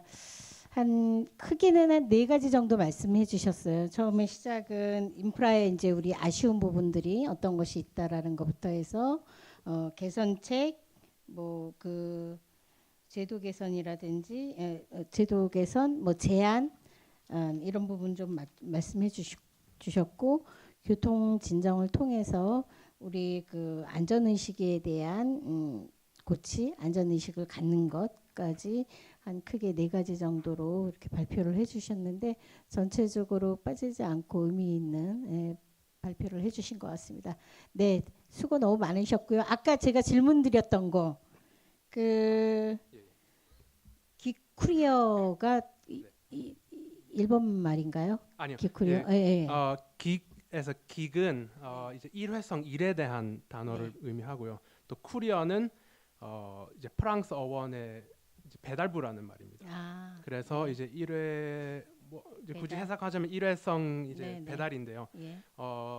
요즘 많이 있는 이제 배달 플랫폼들이 이제 기 이코노미의 한 부분으로 이제 본인이 원하는 시간에 또 원하는 일을 골라서 할 수 있는 것을 의미합니다. 네. 그래서 기쿠리어는 이제 자전거로만 배달을 하는 사람들이 모여서 일하는 자그마한 이제 사업이었었고요. 배달이라고 하면 음식이 아니라 저희도 서류나 작은 소포, 뭐 음식 이외에 어떤 물건이든 다 이제 배달하고 있었습니다. 네. 네, 다시 한번 김우효 대표님 수고하셨고요. 이제 3번째 토론자로 우리 성남시 의회 조정식 의원님이신데요. 저희 조정식 의원님은 뭐 이제 많이 떠나셔서 좀 아쉽기는 합니다만 우리 공무원들이나 저희 의원님들이 다 알고 계시는 그 기후 위기를 극복하기 위해서 굉장히 많은 그 토론회, 그리고 또 몸소 실천하는 부분들, 그리고 연구회 이런 것들을 지금 하고 계시거든요. 그래서 오늘 아마 좋은 본인의 경험과 더불어서 좋은 발표를 해주실 것 같은데요. 네, 조정식 의원님 토론해 주시 바랍니다. 예, 성남시의회 조정식입니다. 반갑습니다. 제가 이제 몇 년 전부터 이제 기후 위기 시대, 뭐 탄소 중립 도시 이런 얘기 많이 했는데 사실 거기에 이제 수송 부분, 교통 부분에서 보면 이제 자전거 얘기가 나오는데 이제 자전거 뭐 그냥 뭐 유럽에서 자전거 많이 타니까 자전거 타면 좋지 그랬는데 실제 이제 자전거 관련돼서 고민하고 현장에 있는 분들 얘기 들어보니까 만나니까 굉장히 좀 공감을 갖는 게 좀 많이 있네요. 저도 지금 자전거로 지금 다니는 지 한 달 반 정도 된 것 같아요. 그래서 지하철하고 버스는 비 오는 날이거나 이제 어쩔 수 없는 날, 뭐 저녁 때 술 약속 있는 날은 이제 어쩔 수 없이 이제 오늘도 이제 자전거를 타고 왔어요. 물론 전기 자전거인데 그 탄천을 매일 이제 다니고 또 어떨 때는 막 그 임해역 가서 점심 먹고 그 임해역에서 또 판교 테크노밸리 3차까지 가가지고 회의하고 다시 뭐 야탑에 가가지고 뭐 행사 갔다가 야탑 갔다가 그 다음에 다시 이제 의외로 돌아오고 집으로 오고 막 하루 종일 자전거를 탄 적도 있는데 탄천으로 다닐만 한데 또 다른 인도로 다니기 굉장히 어렵더라고요. 그리고 인도로 못 다니는 게 인도가 좁은 데가 많고 또 나무들이 있어가지고 도저히 못 다녀요. 차도로 갈 수밖에 없고 차도로 가면 또 되게 위험하고 막 이래서 뭐 자전거 도시 만들기를 하려면 지금 같은 인프라는 안 된다 이런 생각을 좀 많이 하고 있습니다. 그래서 토론자니까 몇 개 적어온 거 말씀드리고 또 경험을 더 말씀드릴게요. 이제 현실적으로 기후 위기 시대가 왔습니다. 올해 이제 더웠고 뭐 배추값 2만 원 시대를 돌파했고 지금은 이제 뭐 전어도 품귀 현상이 일어날 정도로 지구 온난화가 이제 심각한데 어떻게 보면은 이제 그 저희 인류가 이제 풍요롭게 살려고 뭐 에너지원을 화석 연료로 이제 주로 가다가 이제 화석 연료에서 너무 많은 이제 이산화탄소가 나오니까 지구 온난화가 됐고 이런 지구 온난화로 인해서 전 세계가 지금 몸살을 앓고 있잖아요. 뭐 태풍 오는데 불난데 뭐 홍수 난데 막 이래서 이제 어떻게 보면은 우리가 이제 1.1도 오르냐 2도 오르냐 뭐 4도 오르냐 5도 정도 6도 오르면은 아마 멸종한다고 그런 얘기 있더라고요. 어디 동영상 보니까 그 공룡들이 이제 멸종한 게 지금 온도보다 6도가 낮았다 평균 뭐 이런 얘기를 하더라고요. 그래서 지금 어쨌든 뭐 파리 협약에서 1.5도로 이제 막아야 된다 이래가지고 국제적으로 이제 뭐 많이들 동참하고 있고 2050년까지 이제 넷제로 하자 뭐 이런 것들이 있고 각 국가마다 이제 NDC라는 목표를 설정해서 로드맵을 만들고 있고 그다음에 IPCC라는 뭐 정부 간 당사국 총회 뭐 COP 총회도 있고 그다음에 우리나라는 이제 GCF라는 국제 기후 기금 저기 사무소가 인천 송도에 있어요. 그래가지고 국제 기금 노력도 하고 있는데 어쨌든 기후 위기 시대 인류가 이제 멸종할지도 모른다. 그래서 바꿔야 된다. 뭐 이런 것들의 공감대가 이제 전 세계적으로 된 것 같고요. 우리나라 같은 경우에 이제 탄소 중립 국가를 만들어야 되는데 우리 이제 기준으로 삼는 2018년도 온실가스 배출은 약 7억 2,800만 톤 정도 됩니다. 그래서 탄소 중립 기본법과 시행령에 따라서 2018년 대비 40%를 우리나라가 이제 2030년까지 줄여야 되고 2050년까지는 이제 순배출 제로를 달성해야 됩니다. 그런데 올해 이제 헌법 불합치가 하나 있었죠. 그러니까 2030년까지만 계획을 세웠고 31년부터 2050년까지는 국가 기본 계획이 없습니다. 그래서 그런 것들은 이제 미래 세대의 기본권을 침해했다. 그래서 계획을 세우라 그래서 2026년도까지 아마 이제 탄소 중립 그 국가 계획을 다시 세워야 되는 그런 거고요. 우리시 같은 경우에는 이제 2018년도에 우리시가 550만 톤 정도의 온실가스를 배출했고 그중에 건물 부분이 70%고 수송 부분이 25%일 겁니다. 나머지는 아마 자원순환 폐기물일 건데 그래서 이제 보면은 우리시는 건물 부분과 수송 부분에 집중해야 한다. 뭐 이런 거고요. 교통 부분을 따지고 보면 이제 대책이라는 것이 이제 온실가스를 배출하는 이제 화석연료수는 이제 자가용이라든가 뭐 버스 뭐 이런 것들은 줄이고 전기차 뭐 수소차 아니면은 전기 자전거, 전기 오토바이 아니면 자전거 그다음에 걷기 좋은 도시 뭐 이런 것들을 만들어야 되는 건데 이런 측면에서 이제 우리 시에서 많은 노력을 해야죠. 그중에 이제 글쎄 어떻게 보면은 우리나라가 되게 빨리빨리 열심히 살잖아요. 근데 그렇게 빨리빨리 사는 민족이 자전거 타고 가면서 일을 볼 수 있을까 그런 생각은 좀 해요. 그렇지만은 어쨌든 뭐 글쎄요 뭐 유럽 사람들이 좀 게으른가 아니면은 남미 사람들이라든가 뭐 전 세계에 이제 자전거로 이용이 많은 나라들이 그럼 어떤 생각으로 지금 살기 때문에 안 바쁜가 그런 생각은 좀 해보는데 그래도 어쨌든 이제 많은 사람들이 아침에 저녁 때 보면 단천에 자전거로다가 이제 출퇴근하는 사람도 굉장히 많은 것 같아요. 운동하는 사람도 많이 있는데 그런 측면에서 이제 자전거 도로에 자전거 이용 환경이 좋아지면 아마 더 많아지지 않을까 그런 생각 들고 그렇지만 이제 우리가 저도 이제 매일 뭐 자주 성남대로 10차선을 8차선으로 줄이고 한 차선을 자전거에 양보해야 된다 그런 얘기를 하지만 우리 도로과에서 오신 팀장님 이하 아마 토목직들은 그러다가 민원으로다가 어마어마하게 올 텐데 나는 괜찮다고 그러는데 또 어렵죠, 그죠? 지금 이 그렇지만 우리가 이제 뭐 성남대로 막히는 거 특히 판교 IC에서 오포 넘어갈 때 보면 아침 저녁으로 어마어마하게 막히는데 이걸 그럼 언제까지 막히는 거를 우리가 지하철이 언제 열린 저기 만들어질까 이런 고민만 할 수는 없다고 생각하고 어쨌든 뭐 자전거를 뭐 탈 수 있는 환경이나 뭐 이런 여러 가지를 해야 되는 거 아니냐.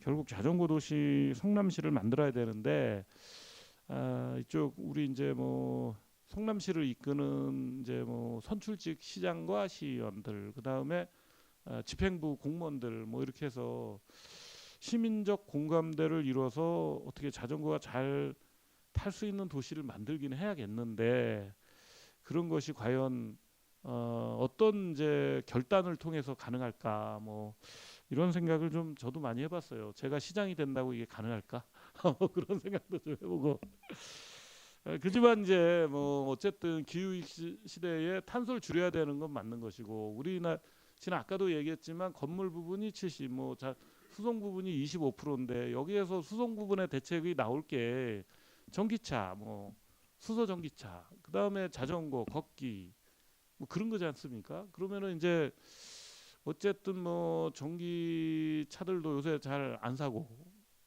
뭐 캐짐인지 뭐 걸렸다 그러고 하지만 뭐 이거를 마냥 뭐 안 할 수는 없잖아요. 지금 지구 온난화로 해가지고 벌써 모르겠어요. 오늘 아침에 뉴스 보니까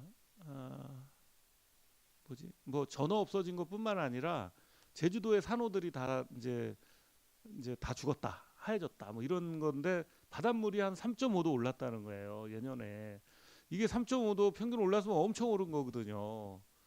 그 이게 이제 바닷물 올라가지고 뭐 이제 뭐 우리 지금 오늘 뉴스에 보니까 강원도 양양인가 양구에서 키위를 재배할 환경이 됐다.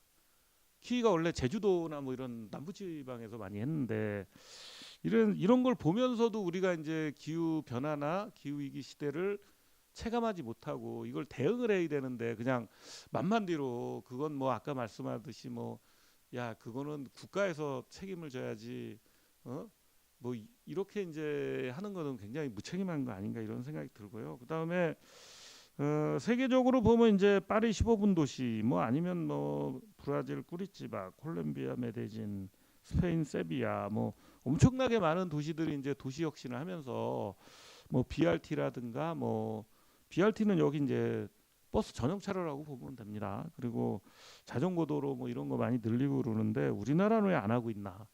그러니까 우리나라가 이제 기후 악당으로 불리잖아요. 뭐 대책은 안 세우고 뭐 1인당 온실가스 배출량 저번에 제가 특강 준비하는데 4위 하더라고. 4위 전 세계. 그다음에 배출량은 전 세계 11등 하고 있고 참 우리나라처럼 기후 악당이죠. 그죠? 어떻게 보면 그런 것들이 있는데 그러면 이제 15분 도시가 과연 이제 어떨 건가? 아까도 보면 노원구에서 10분 도시 그랬는데 저번에 이제 우리 의회에서 15분 도시 토론을 한번 했죠. 그때 그러면 우리나라에서 15분 도시 그러니까 지금 보면 오세훈 패스에 65,000원 패스가 있고 부산 가면은 이제 박형준 시장의 동백 패스가 있고요. 그다음에 오영훈 제주도도 15분 도시 하고 있고 그다음에 이제 광명시도 뭐 이제 뭐 노력하고 있고 그래서 이제 이 15분 도시라는 거로다가 이제 참 우리 성동구의 정원호 청장님도 15분 도시를 주창하시는 프랑스의 몰레노 교수님인가를 직접 모시고 와가지고 진짜로 그 심포지움을 했어요. 그래서 그때 이제 뭐 15분 도시 성동구 하면서 성동구는 빅데이터 센터를 하나 만들어 가지고 성동구를 7개 구역으로 나누면서 마을버스 노선도 조정을 했지만 각 구역마다 이제 성동구도 크겠죠. 성남시도 크니까. 그러니까 뭐 성남시 남쪽에서 북쪽으로 가는데 어떻게 15분에 가냐. 뭐 이건 아니고요.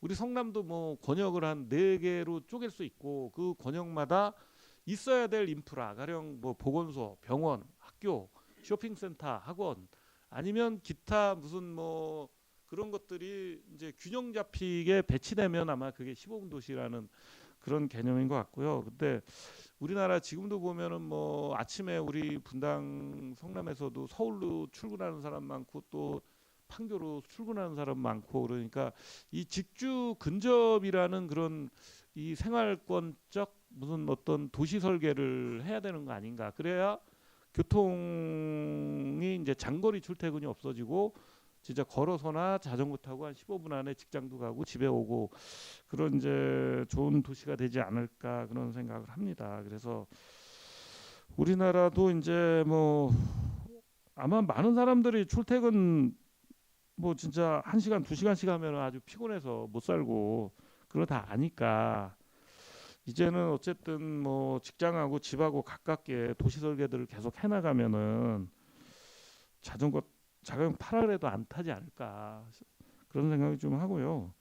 그럼 무엇을 해야 되느냐 이런 생각을 했는데 어쨌든 뭐 대중교통을 획기적으로 더 저렴하게 하고 좋게 하고 자가용 이용자들은 좀 불리하게 좀 세상을 만들어야 되는 거 아닌가 이런 생각하고요. 그다음에 보행자 도로도 많이 이제 구축하고 이제 차 없는 거리 행사들 그러니까 이게 남미에서 시클로비아라고 많이 한답니다. 그러니까 콜롬비아인가 뭐 브라질인가 어디서는 거의 일주일에 일요일 날 전부 메인 차도를 막고 그냥 행사를 한대요. 자전거 타든지 거기서 걷든지 놀든지 축제를 하든지 예 그렇게 이제 한답니다. 근데 우리나라에서 과연 우리가 성남대로를 막고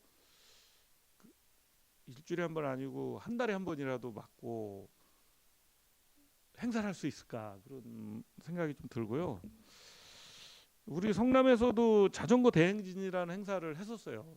이제 지금 생활체육 종목에 자전거 동호회가 없어졌어요. 우리 시는 그게 그 뭐 동호회들이 이제 체육 종목으로 해가지고 체육회 등록이 되면은 지원이 나와서 자전거 대행진 행사를 했었는데 그게 없어졌고 그러니까 이제 자전거 동호인들이 옛날에는 연세 많으신 분들이 뭐 이렇게 하다가 지금은 그분들이 연세 너무 많아지셔가지고 자전거 안 타시고 지금은 이제 일반 분들이 이제 자전거 타는 분들이 많은데 이분들이 모여가지고 조직적으로 생활체육에 가입을 못하는 거죠.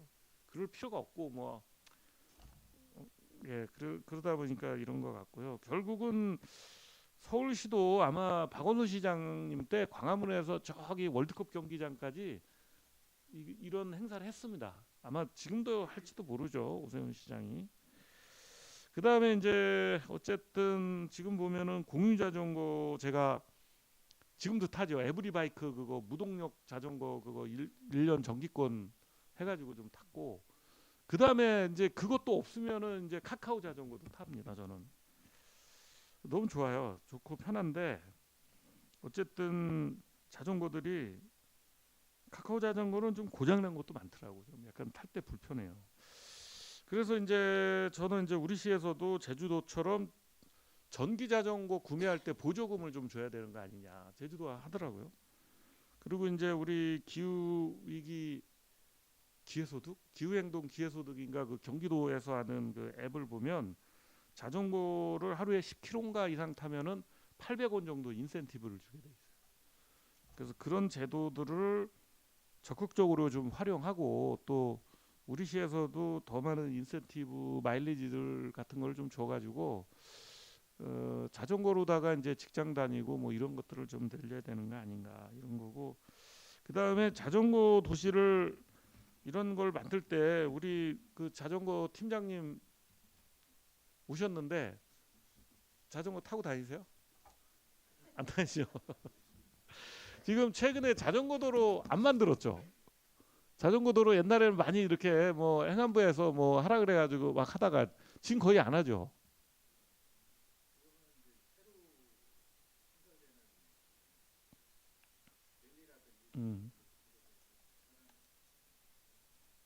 그러니까 지금 이제 자전거 우리 문화팀인가요? 자전거 문화팀이라고 도로가에 있는데 전혀 뭐 자전거 도로하고 별로 관심 없죠. 있어요? 그러니까 이게 어쨌든 인도로 자전거가 다니는 건 서로 위험해요. 그래서 차도를 서울에 가면은 일부 종로에 차도에 자전거 도로 만들어 놨어요. 근데 쉽진 않더라고. 일산 가도 이 차도에 자전거 도로 만든 것 같아. 내가 봤어요. 그래서 우리 시도 차도에 자전거 도로 이렇게 펜스 쳐가지고 만들어야 된다 그런 생각해요. 근데 근데 그게 이제 저도 자전거 타다 보면 횡단보도에 걸려가지고 이렇게 딱 기다리는 시간이 있거든요. 그럴 때 보면은 되게 시간이 안 가. 탄천은 이제 횡단보도가 없으니까 그냥 샥 오잖아요. 그래서 그런 것들도 좀 연구가 많이 돼야 될 것 같고요. 그래서 이 시민들이 자전거 도시를 만드는 거를 좀 해야 되는 거 아닌가. 그래서 성남시 자전거 포럼이나 연구회 같은 거 하나 만들어 가지고 시민들이 자꾸 제안하고 뭐 그래서 해야지. 시에서 이제 이렇게 공무원들이 뭐 내년도 업무 계획 쫙 짜가지고 이렇게 해야 나중에 보면 또 안 맞아. 이게 또 사람 이용자들 중심으로 설계가 돼야 되는데 그런 것들이 좀 있어야 되는 것 같고요. 탄천에서 자전거 타다 보면은 요새 막 이렇게 뛰는 분들도 많아졌고 그리고 뭐 걷는 분들도 많고 그냥 막 같이 혼합해서 있으니까 좀 그렇더라고요. 좀 위험해요, 사실. 그리고 좀 이렇게 거기 20km로 딱 바닥에 찍혀 있는데도 20km로 다니는 사람은 거의 없고 사이클 같은 경우에 더 빨리 가는 것 같아요. 그 전기 자전거는 이게 25km 이하로 이렇게 딱 제한이 돼 있어가지고 또 물론 이제 그 푸는 사람도 있더라고요, 보니까. 근데 그런 측면에서 뭐 이제 계속 이제 탄천에서 걷는 분, 뛰는 분, 자전거 타는 분들이 더 많아지고 엉켜이면은 사고가 분명히 많이 날 것 같은 생각이 많이 들어요. 그래서 여기 생태하천가 뭐 가신 것 같은데 도로가에서는 탄천 자전거 도로 별로 관리 안 하죠. 그러니까 생태하천가에서 하죠. 그러니까 이제 도로가에서 관리하는 자전거 도로에는 별로 사람들이 잘 안 타고 탄천 쪽에서 많이 타는데 그쪽에서 좀 안전관리 같은 거 좀 신경 써야 될 것 같더라고요. 여기까지 할게요. 예. 네, 수고하셨습니다. 네, 조정식 의원님께 박수 한번 쳐주시고 오늘 토론자로 모시지 않았으면 큰일 날 뻔했다 생각이 듭니다. 그동안에 하고 싶었던 자전거 또 이용하시면서 타시면서 하고 싶었던 말들이 굉장히 많이 쌓이셨던 것 같아요. 그래서 우리 조정식 의원님께서는 이제 어쨌든 세계적으로 이제 기후 위기에 관련해서 온실가스 감축하는 방안으로 탄소 중립 도시 실현을 위해서 우리 자전거의 역할과 그리고 어떤 정책 그런 것들 그리고 정책들에 대한 어떤 제안들을 조금 말씀해 주셨는데요. 굉장히 유익한 많은 말씀들을 주셨습니다. 그래서 토론은 여기까지고요. 저희가 이제 집행부도 많이 떠나시고 했습니다만 서로 간에 그래도 질문하시는 남명훈 과장님, 기후에너지과 과장님이신데 우리 조정식 의원님이나 다른 분들 또 관심 있으신 뭐 있으시면 좀 질문해 주시면 감사하겠습니다. 없으십니까?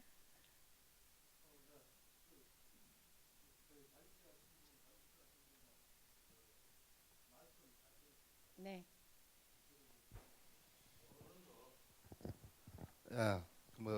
생각할 기회가 됐고요. 아까 조정식 의원님께서 말씀하셨지만은 자전거 도로를 차선을 하나 없애고 만든다 이러면 아마 우리 선출직 분들은 아마 거의 떨어질 것으로 생각됩니다. 제가 하나 궁금한 것은 아까 그 발제하신 우리 강성규 발제자님 그 자전거 교통 시스템 아까 말씀하셨는데 뭐 외국에서 아까 네덜란드였죠. 우리가 지금 사거리에 자동차하고 자전거하고 별도로 그 교통 시스템이 있는지 그건 조금 궁금해 갖고요. 네, 그 유럽 선진국에서는 많은 사례들이 있는데 자전거를 먼저 출발을 시켜요. 같이 출발하는 게 아니고, 왜냐하면 자동차는 바로 갈 수 있지만 자전거는 속도 붙기까지 시간이 필요하거든요. 그래서 자전거를 먼저 보내요. 그런 다음에 자동차를 출입을 시킵니다. 아, 그럼 그 사거리가 있으면 그 횡단보도 자전거 그 신호를 먼저 한번 5초나 뭐 이런 식으로 먼저 준다 이 말씀이에요? 예, 맞습니다, 맞습니다.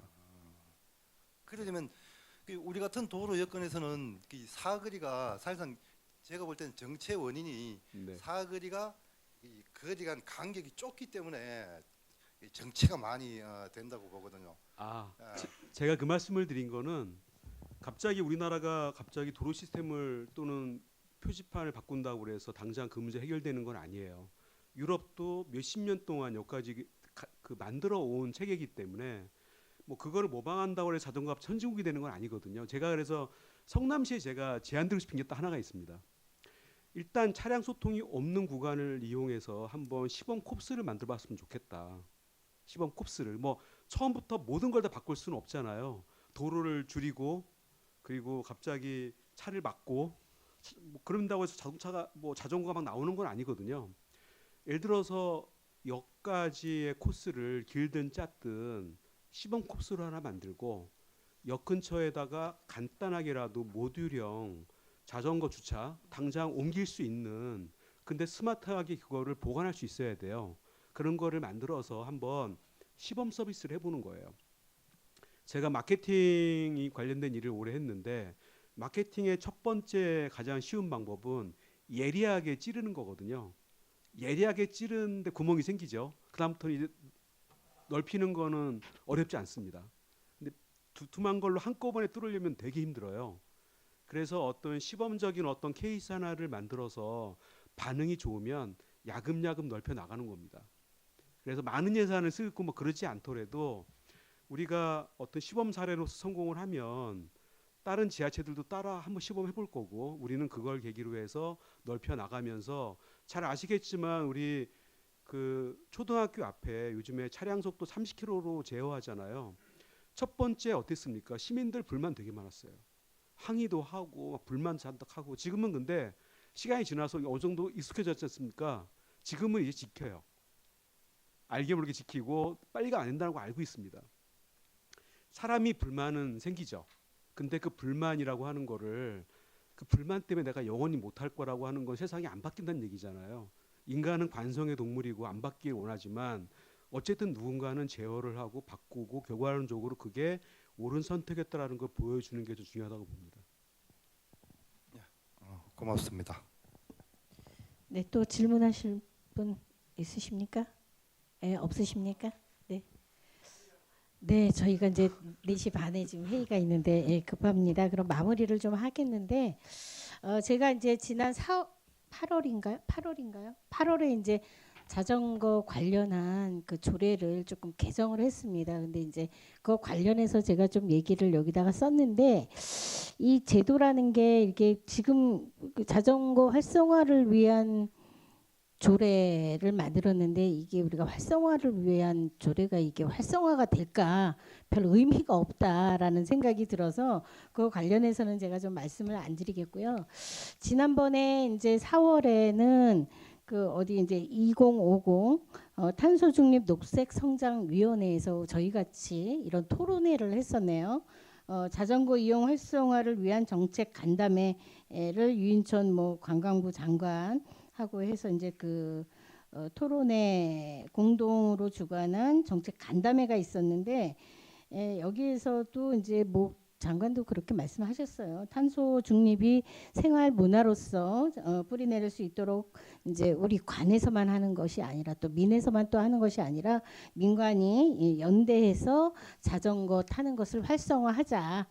그런 길을 좀 찾아주기를 기대하고 자전거 이용 문화 확산에 우리 모두 같이 참여해서 하는데 이제 본인도 그리고 문체부도 적극 협조하겠다 이런 말씀을 하셨는데 사실 제도나 법은 그렇게 사실 중요하지 않잖아요. 제도나 법이 다 만들어졌다고 해서 모든 것들이 시스템이 갖춰주는 건 아니고 아까 우리 김우영 김영주 대표님도 말씀하셨지만 그런 것들 이전에 우리 시민의 의식 즉 기후 변화에 대비하기 위해서 탄소 배출을 줄이기 위한 시민 의식의 바탕이 되어야 되겠고 또 그러기 위해서는 어쨌든 우리가 생활에서 현장에서 실천하기 위한 방법들은 어떤 것이 있을까 여러 가지가 있겠지만 그 중에서도 이제 자전거 무탄소 배출하는 자전거를 타는 것이 우리가 실천할 수 있는 방법 중에 하나가 아닌가 이제